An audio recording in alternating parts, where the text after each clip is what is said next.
පෞද්ගලිකව කැමතිම ගීතය මොකක්ද? මම පෞද්ගලික කැමති සඳමාලිය. හිතට දැනෙච්චම කමෙන්ට් එක මොකක්ද? මම මේක කීප සැරයක් ඇහුවා. මම තාමත් අහනවා මේක මාර ෆන් කියලා. කෙනෙක් සතුටු වෙනවා නම් මම ඒකට කැමතියි.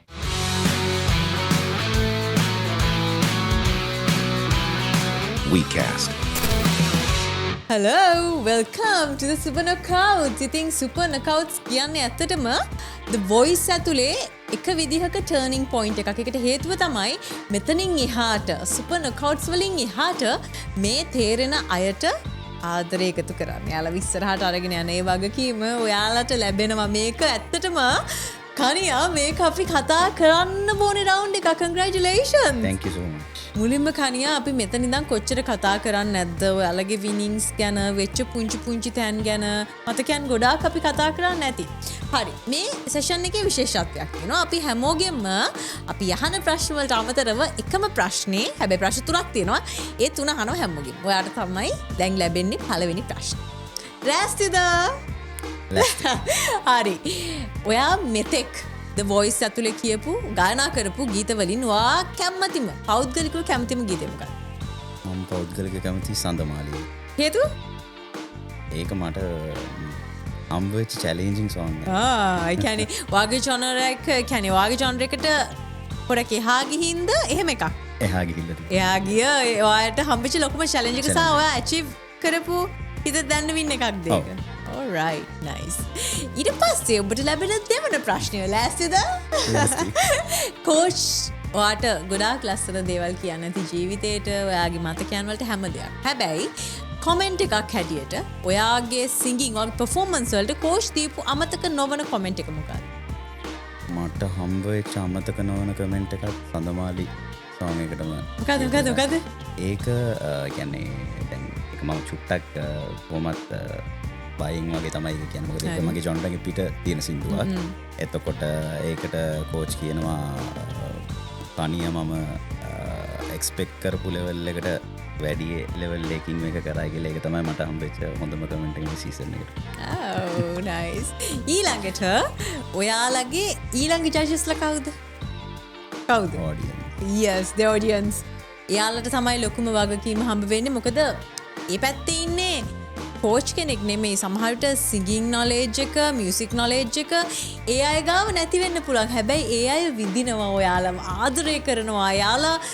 ඔයාලව එයාලගේ කෙනෙක් කරගන්න. ඒක තමයි මේ බොන්ඩ් එක විශේෂ බොන්ඩ් එක. ඒක දිනා ගන්නත් හැමෝටම බෑ. එතකොට ඔය දේවල් අතරතුරේදී YouTube එකට ගියාම කමෙන්ට්ස් තියෙනවානේ දහස් ගණන්. ඒ අතරින් ඔයාගේ හිතට දැනෙච්චම කමෙන්ට් එක මොකක්ද? ඒකේ සින්දුව ගත්තොතින් ඒක ඇවිල්ලා බ්ලයින්ඩ් ඔඩිෂන් එක. ඕකේ. බ්ලයින්ඩ් වල ඔයා ගායනා කරේ? පළමු සිනාස. අන්නරයි. ඒකේ එක කමෙන්ට් එකක් තියෙනවා. මම මේක කීප සැරයක් ඇහුවා. මම තාමත් අහනවා මේක මාර ෆන් කියලා. ඒක මට මොකද කියන්නේ? මේක මම කීප සැරයක් ඇහුවා. මේක මම ආයිත් අහනවා. මේක මාර ෆන්, මේක මාර එන්ජොයබල් කියලා. ඒක මට මාර, මොකද يعني කෙනෙක් සතුටු වෙනවා නම් මම ඒකට කැමතියි. නියමයි. එතකොට ඔය තමයි කනියට මේ රවුන්ඩ් එකේ ලැබෙන ප්‍රශ්න තුන ඔබ සාර්ථක ලෙස ආන්සර් කරා. Congratulations. Thank you. කනිය මොකද ඔය ඔළුවේ මේවා කළා තියෙන හැට් එකේ?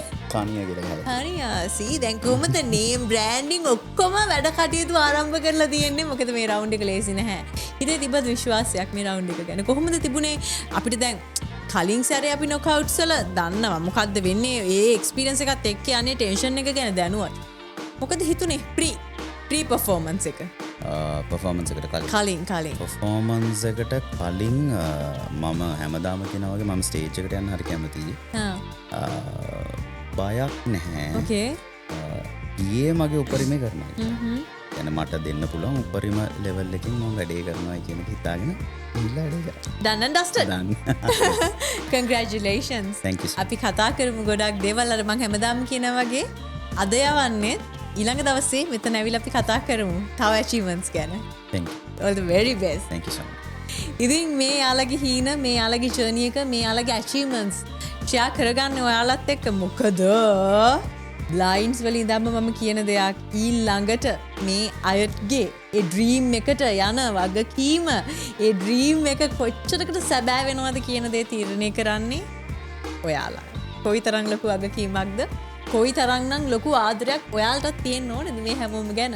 අපි දන්නවා ශ්‍රී ලාංකිකයන් හැටියට ලංකන් ටැලන්ට්ස් දැක්කම ඔයාලා කොයි තරම් සතුටු වෙනවද විඳිනවද කියලා එකතු වෙලා ඉන්න. මොකද සුපර් නොකවුට්ස් වලින් පස්සේ අපි යන්නේ live shows. Boom. WeCast.